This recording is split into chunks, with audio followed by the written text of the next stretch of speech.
And to moderate this panel, we are very pleased to welcome Mike Graney, who was recently named Deputy Commissioner of the West Virginia Department of Commerce by Governor Jim Justice. He had previously served as Executive Director of the West Virginia Development Office, a position he began in 2018. But prior to joining the Justice Administration, Mike spent much of his professional career in executive or co-founder positions with companies related to the petroleum industry.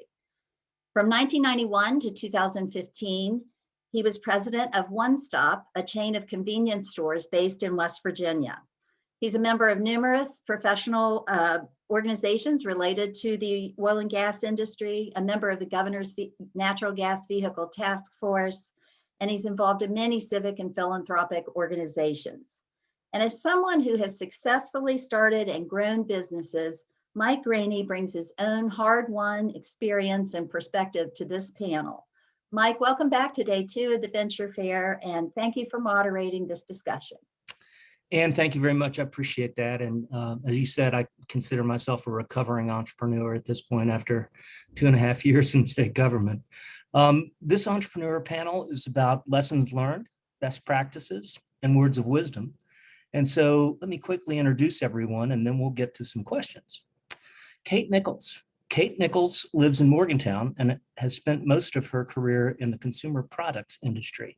First as a buyer at ShopRite, a grocery store chain in New Jersey and New York. Then at L'Oreal Paris as a senior manager in category analytics.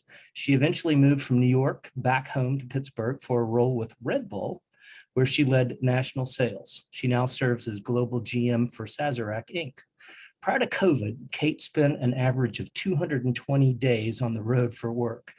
And it was during one of those trips that the idea for her startup was born. In 2016, Kate and her sister Ellen launched Go Jane Go, LLC, and changed the way women travel for business. Kate, welcome. Zach Wright. Zach Wright is the founder and CEO of SwiftTag Systems based in Morgantown.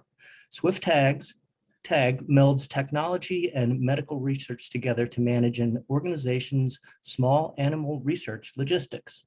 The company works to help laboratories with animal management systems that are functional, low maintenance, efficient, and as easy to use as a well-designed smartphone app. Mike Morawski and Brad Egler. Mike and Brad are co-founders of Picato, the first Bluetooth-enabled guitar pick. How about that? You might think of their product as a Fitbit for a guitar player. Their product helps the user perfect their guitar picking techniques by making sure every repetition is done correctly, and the user's data is connected to a smartphone device to help them improve their skills. Michael is a customer service specialist who is skilled at casino gaming. He has also been playing guitar for more than 30 years. Brad is a cloud architect focused on machine learning and data analytics. He has 25 years of experience designing and building systems for Fortune 100 companies. And finally, Kyle Gillis. Kyle is the CEO of Iconic Air, a Morgantown-based startup that has developed a new emissions monitoring and reporting software technology that is being used in the oil and gas industry while also having some national defense applications. Gillis and co-founder James Carnes were recently recognized with this prestigious Forbes 30 Under 30 designation in the critical energy category. So welcome to all of you, and I'm looking forward to asking a few questions. Kate, long time no see. I know, when I saw your name, I thought, oh my gosh, I wonder if that's the same Mike Graney. It's a small world. It is. I bought an awful lot of Red Bull from you, as I recall. Yes, you did. So Kate, did you always know you wanted to be an entrepreneur, or did you have that big idea and that is what led you on the path to entrepreneurship? It's a great question. It's one I've been thinking about a lot. I absolutely did not know that I wanted to be an entrepreneur when I was younger. It was one of those things that when I was a kid, the word entrepreneur was a word that I associated with, rich people, of which I was not one. So I didn't quite understand what it meant to be an entrepreneur. And I remember when I was in high school, my mom, who was a stay-at-home mom up until then, started her own business. And I was complaining to my dad one day that she was tired all the time and she didn't have time for me anymore. And he looked at me and he said, Katie, your mom's working hard to be an entrepreneur right now. Cut her some slack. And it dawned on me. I thought, wait, my mom's an entrepreneur, what? And from that moment, it totally reframed how I thought about entrepreneurs and entrepreneurship. And as I grew up and got into college and into my early career, I found myself looking around and always seeing opportunities everywhere I went, and not really understanding what that meant and how to translate that. But as I got some business acumen under my belt and really working with my sister, when the idea kind of came to me, I thought, oh, like this must have been what my mom felt when she realized she had an idea too. So it's been a slow process, but I definitely did not know when I was younger what I wanted to do with entrepreneurship. Well, you never know what you might find out when you grow up. That's true. One of these days, I'm hoping I grow up. Okay, thank you. Great answer. Mike and Brad, how did you determine there was a need in the market for your product or service? Hi, I'm Brad, by the way, and this is Michael. Just to keep us straight. So when we started off, we really, tackled this question head on. Like we were concerned that there may or may not be a market. Michael had come up with this great idea that we felt, but we were uncertain if it would really scale out to the rest of the guitar base.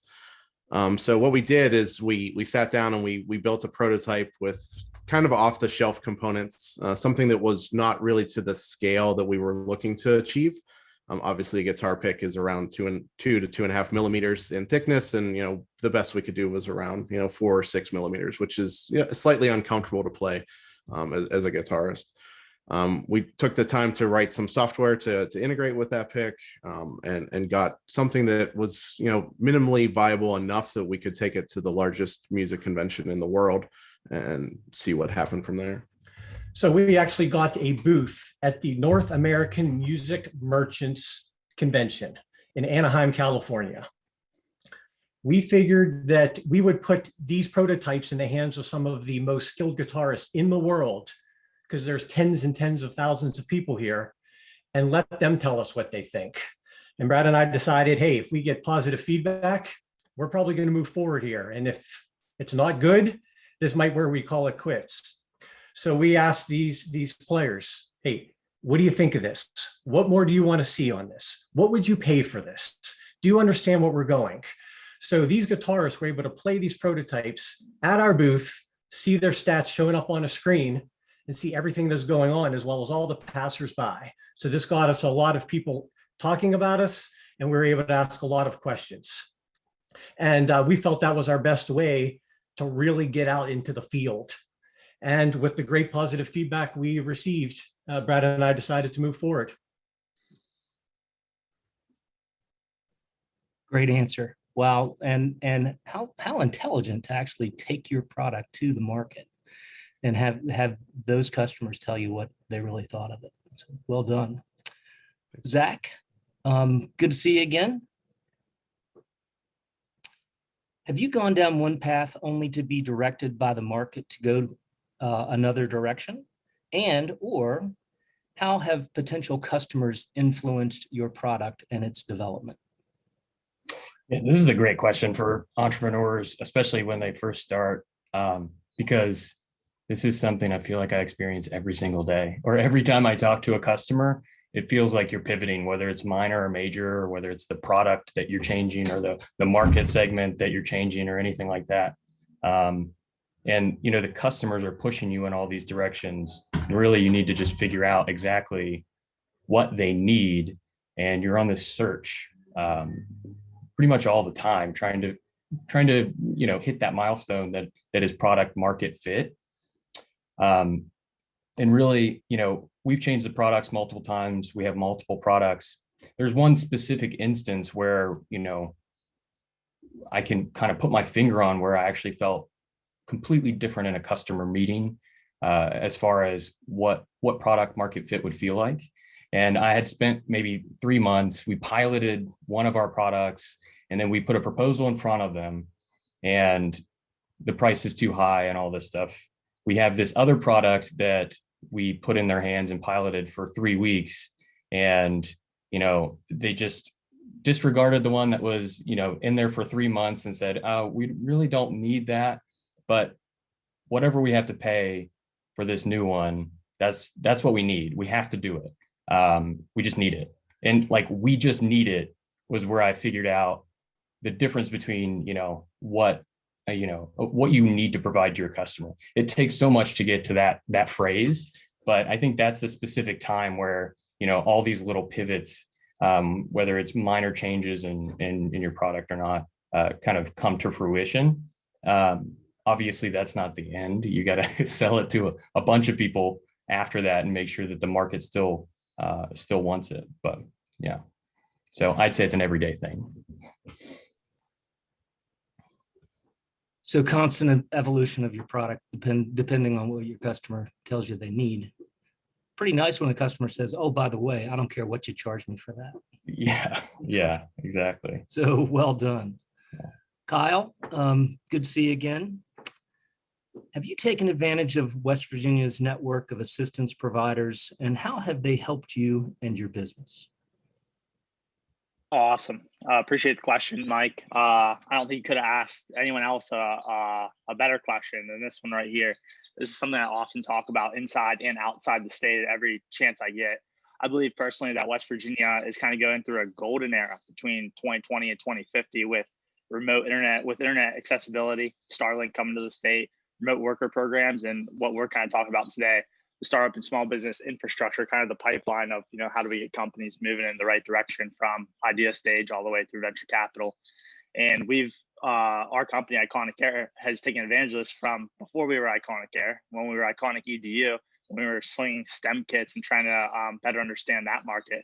So from Launch Lab at West Virginia University to Vantage Ventures to truly getting plugged in with the SBDC and better understanding the state matching program for SBARs, I don't think from the very birth of our company to when we received venture capital to the past few weeks when we received our first few enterprise customers, I don't think we have ever went a day in that period without using some sort of state resource or network that's out there. So I think that this is vital for everyone in the West Virginia community to start plugging in. I think if you're not doing it, you're almost not squeezing that orange as much as you can. And I'll end with just saying, I think what kind of got us to where we are today, and we're nowhere near the success marker yet, but what got us to where we are right now, and I would say just headed towards some milestones in the right direction, is the mentality of ignorance on fire is better than wisdom on ice. And it's a silly little statement that I remember to say, hey, do whatever you can that's necessary to talk to the right people, even if that makes you look like a little uneducated. Sometimes the idea is we just need to get you in front of people who can help put you in great scenarios. Kyle, great answer. Appreciate that. And, uniquely over the past 2.5 years, I've learned that there are a great number of resources that are available to entrepreneurs in West Virginia, of course, the country as well. But curiously, it's not always communicated well. And so actually, Deborah Martin is working on a program to make sure that we get those resources out and make them more known and more available to entrepreneurs like you and others. So great answer.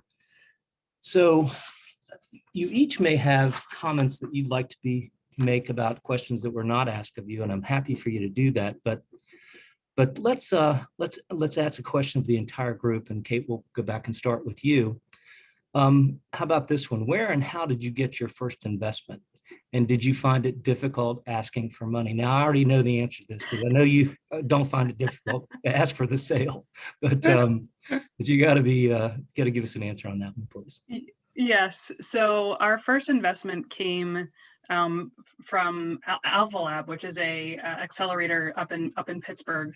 Alan and I, my sister, we participated in a Google startup weekend 3-4 years ago at this point, and at the time it was for women startups only, and we literally had come up with the idea a couple of weeks prior to the startup and thought, well, what the heck, let's go see what happens. And we put together a deck as best as we could and went and took a stab at it and ended up winning some money out of it. So it was a really fortuitous event because it kicked off this whole journey for us. I will say though that as an entrepreneur, it is much harder to ask for money than it is when you've got the backing of a company like Red Bull, right? Because when you're in a corporate environment, if someone says no to you, you think, okay, onward and upward, I can find it elsewhere. But as an entrepreneur, it's scary because you don't know if the no that you receive is going to be your last no or your first no or whatever it's going to be on your journey. So I've definitely grown some calluses around that in the last couple of years, and I'm now much more comfortable asking for money. But when I first kicked it off, I was squirming when I had to ask for money, for sure. Great answer. I guess early on in my career, I had a little sales training and from a fellow named Tom Hopkins. And Tom said, look, here's the law of averages. You know what the answer is if you don't ask. So start collecting no's. And when you get to about the ninth no, the next question, the next answer will be yes. So Great advice. well done. Mike and Brad, same question. Where and how did you get your first investment? And did you find it difficult asking for money? Well, Brad and I discussed very early on that we were going to head down this path as far as we could without giving up any percentage of our company. So honestly, the first investor in the company was me to get us started, to handle these small materials, to build these working prototypes. And then we actually moved on and got ourselves a line of credit. So we are a little different than most of the people. And we've used that line of credit, for a bank that trusted in us to get this done, who believed in us. And that's going to get us to the finish line in which we are going to have our product get to the market using that. Great answer. I, like you, didn't have any other investors in all the businesses other than my partner, my brother. So we had a lot of banks who were very interested in us, though.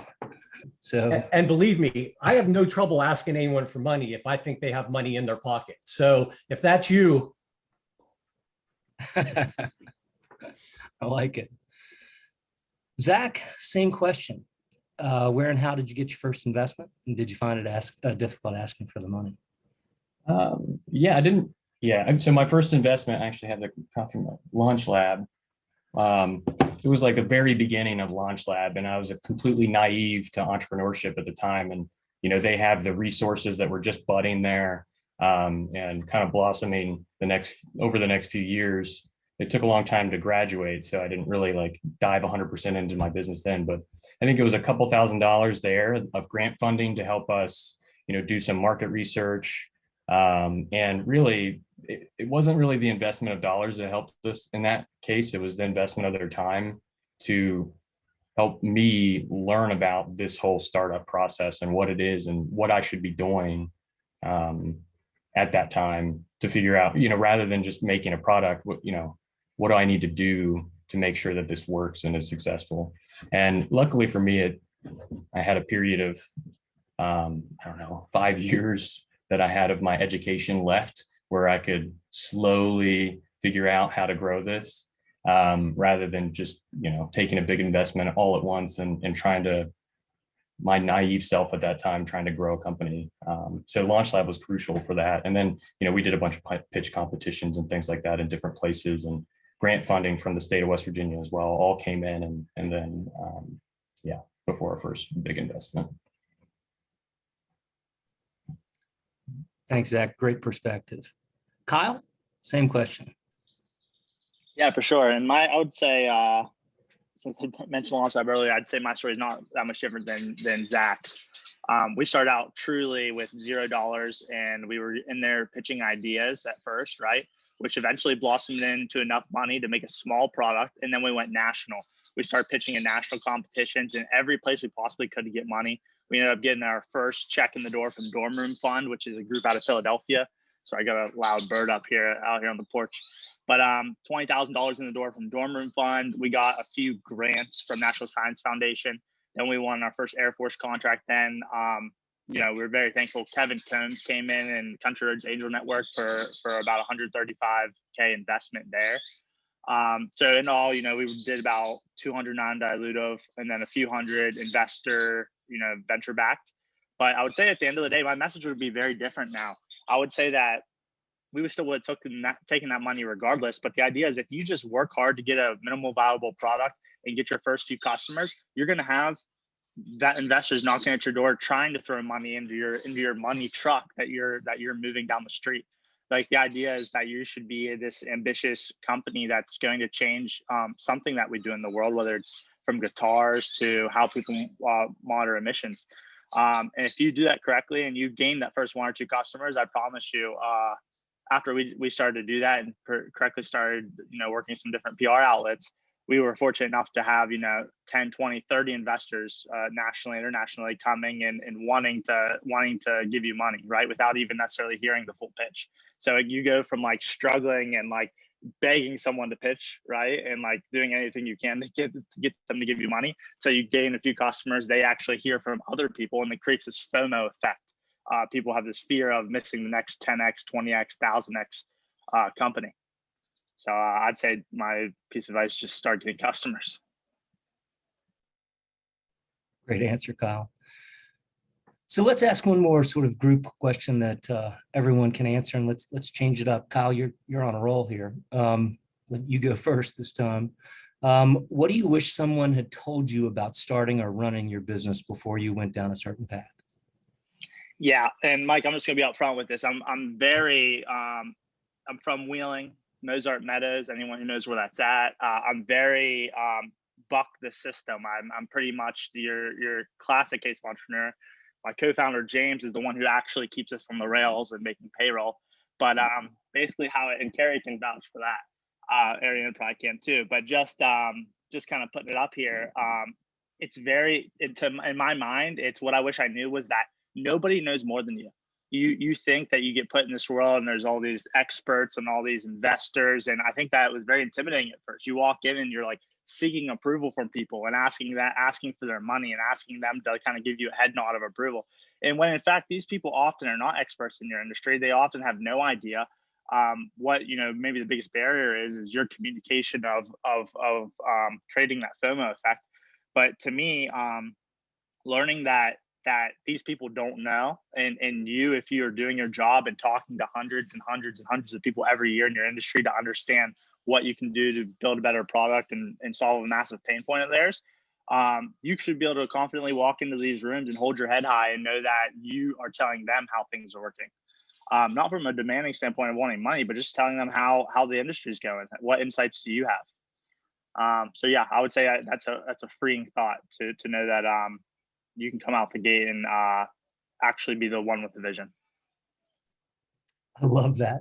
So, in so many ways, it's hard to sort of teach entrepreneurs to, have passion, shove it all in, risk profile, have fire in their belly and trust their gut. And so you've defined entrepreneurship with that answer in many ways. Appreciate that. Zach, same question. What do you wish someone had told you about starting or running your business before you went down a certain path?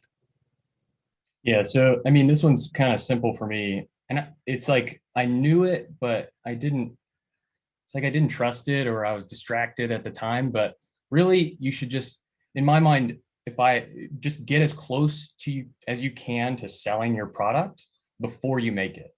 Right. And it's different for different companies. So like if you're selling technology that was spinning out of a university, you're already making it. Right.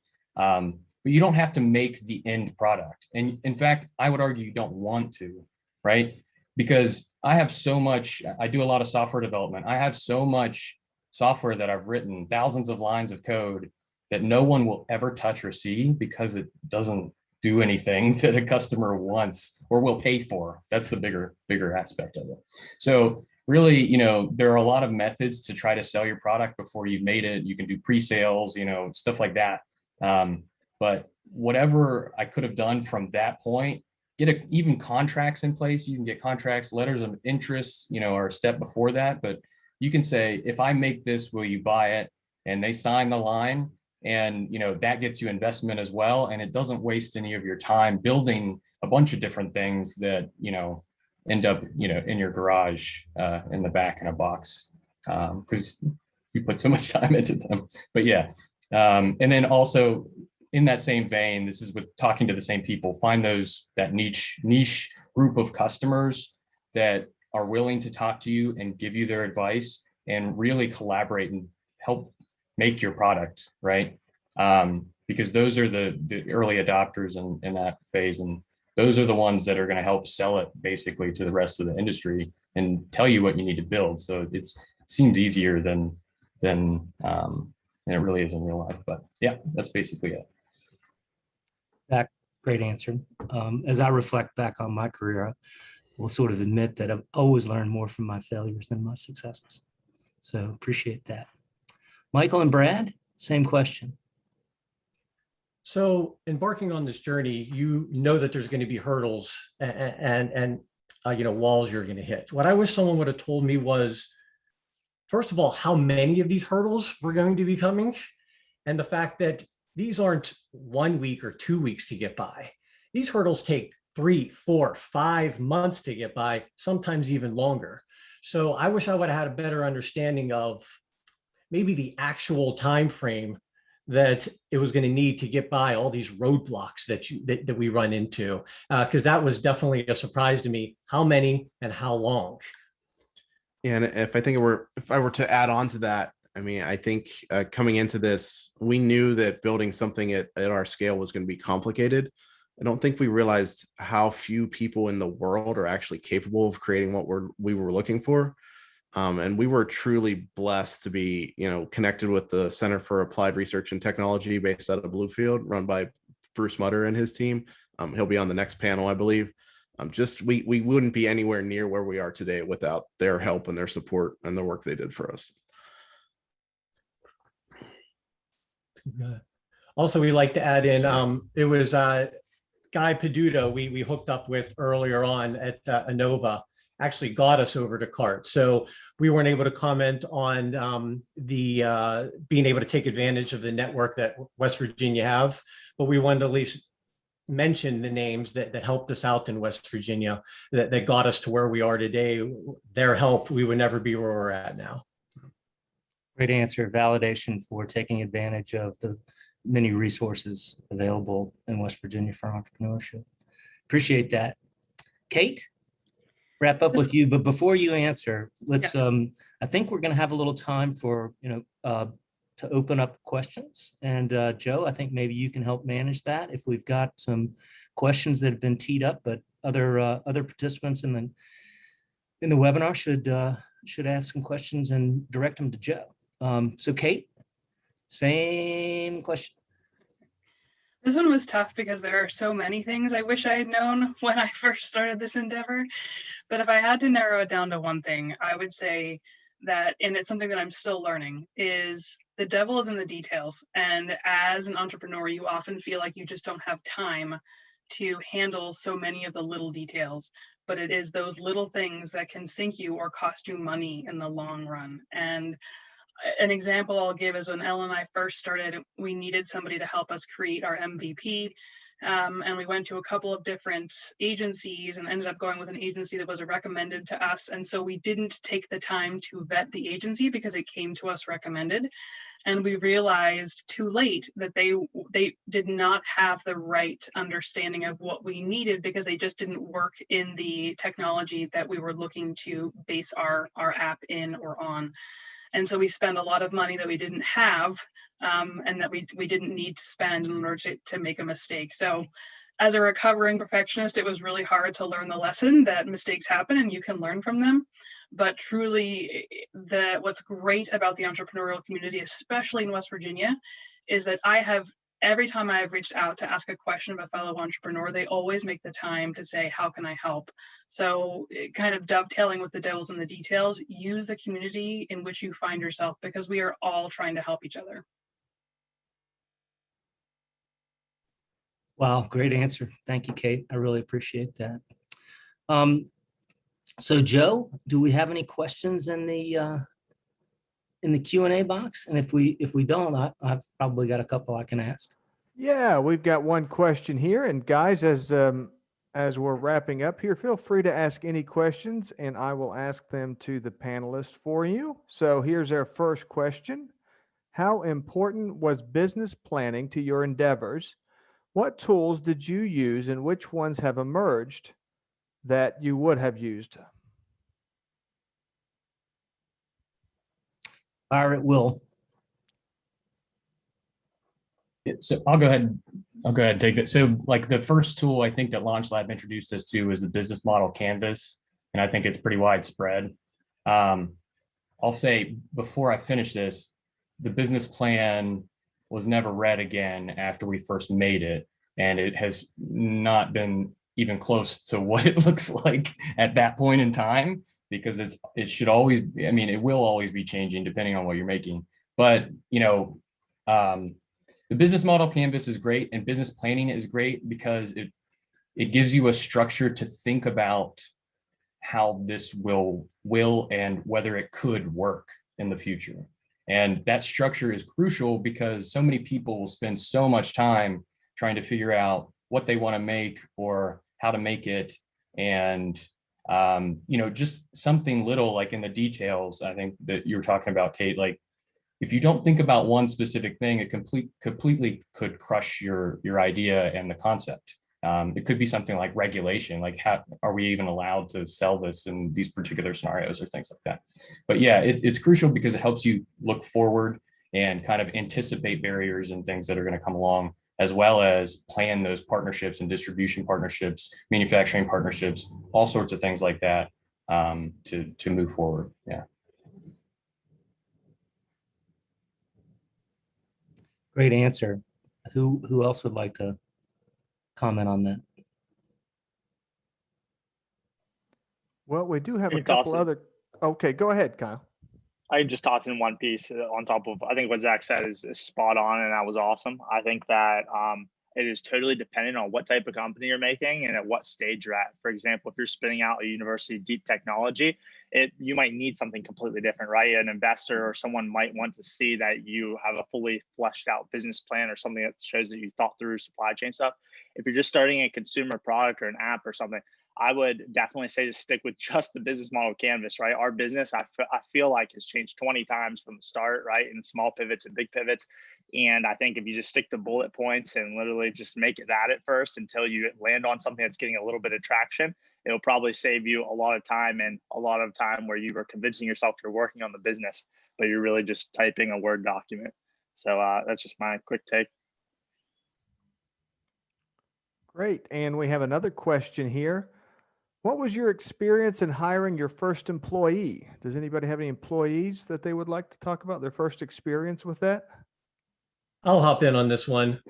We don't specifically have an employee that we went out to hire for X amount of dollars per hour, but over our course of doing this and being out in the field, we came across a guitarist that has multiple studios out in the California area.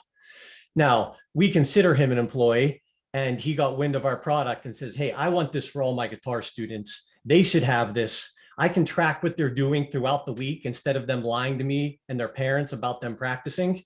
I can track what he's doing. So he was a big fan of ours. So we didn't necessarily bring him on as an employee on a payroll, maybe in the future. But as of right now, I think this is important that we got someone out in the California area where music business isn't great right now, but at least it's decent out there. And he can start to be doing networking for us out there, pushing our product on the socials, having studios, and that can give us another avenue. So we consider him employee. And I wanted to chime in on this question because he's going to be a very important asset to us moving forward. Great. Anyone else have a story about first employee?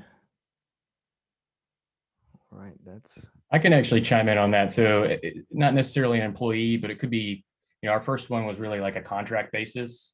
But one of the things that I think should be considered in the startup phase is that you want proactive people, and you really want someone that's no one's gonna be as passionate about what you're making as you are, but you want someone that has some sort of passion with at least the industry or field, or you know, the type of product, the technology, because you can't build it all alone, and you can't think of everything, and guide them every second because you're doing so many different things. You don't want somebody as an early employee that you have to tell them every single thing that they should be doing. You want somebody who can like do it without you telling them, and those are really hard to find. So yeah, that's not necessarily my experience in my first contractors and things like that. So that's kind of why I say it. So spend time vetting and making sure that person is worth it, worth that, the amount of money you're actually paying for. Great, thank you. We've got a couple more minutes and a few more questions here. We'll try to get through as many as we can. If you were starting new today, what field would you be in? This one really spoke to me because it's something that I've been thinking a lot about in the last couple of months, largely because the organization that I work for now has had some challenges, but I think COVID has really shown the challenges that we have with our supply chain. And if there is a startup out there that can really solve for many of the issues that supply chain optimization has, it would do gangbusters business. And it's something that I don't have the acumen to really wrap my head around entirely. But I have never worked for a CPG company that has a good supply chain, and it continues to be a challenge through times of COVID. So I know that there's a solution out there if someone can find it. I have something to say about this, Mike, as well. It's not exactly head on to your question, but I think it's a good piece of advice. When starting this company, I thought, especially in oil and gas, leak detection, emissions management, I thought this is something that would be like we start up and 2 or 3 years later we can be out, right? And the reality is what you're signing up for when you start a company is a potentially 5 to 10, maybe plus year venture, right? Even if it is a fast-paced startup. So here's my piece of advice. I talk to a lot of founders who are even ahead of me sometimes, who just want to, someone to bounce ideas off of. And they ask all the time, like, how do we decide what industry to go into? We just want to solve big problems and get in the startup world and make cool stuff. And my tool for thinking about this is, what would you like to be an expert on when you're 40 or 50? Or what would you like to have come out on the other side of this and people ask you to consult on or whatever? Because the idea is that whatever you land on for your startup, you're gonna be talking to hundreds or thousands of people, understanding every single aspect of that business, the customers, their pain points, the segments, the supply chain, and you're gonna be finished in about 5 to 10 years. And if you didn't like the industry that you're in, I think that's kind of a sad outcome there. So I don't forget that. I even forget the exact question, Mike, but I think there was some value in that statement. Yeah, we got there. That's pretty good. Thanks. I agree Kyle. with you. Hey, so Joe, we're pretty close to wrapping up here. Just wanted to say thank you to Kate, Zach, Kyle, Michael and Brad for participating in this, for offering your words of wisdom and your best practices and your personal experiences. Very helpful to, I think, everyone that's thinking about considering this. I've got one other thought just quickly. Looking back, we were growing our business. It was, grow or go, no status quo, just keep going. And about 20 years into the scale, we decided that what we really needed to do was strategically think about what we wanted to do every 6 months. And so we did that for probably the last 6 or 8 years of our business. We really considered what our strategic options were every 6 months. We finally decided, when times were pretty tough, we were going to go with the Bond strategy, the James Bond strategy: live to die another day. So that's what got us through a number of years. And then finally, it was very clear that, we were going to have to double down, triple down, quadruple down to stay in the industry. And it was time to sell. So, you'll uniquely find yourself in that position one of these days. And I wish you all great success. And I remain available to help all of you. And my contact information is pretty easy. And it's my job, in this role. So, Ann, thank you very much for having us all. And I'll wrap it up with that. Oh, thank you, Mike. And thanks to all of these panelists and entrepreneurs for sharing these wonderful words of wisdom and insights from their own journeys along the path toward entrepreneurship.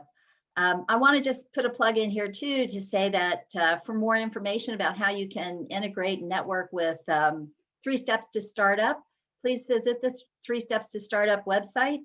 We'll put that back in the chat box so you can find the link. And we'll be happy to work with anyone and be helpful.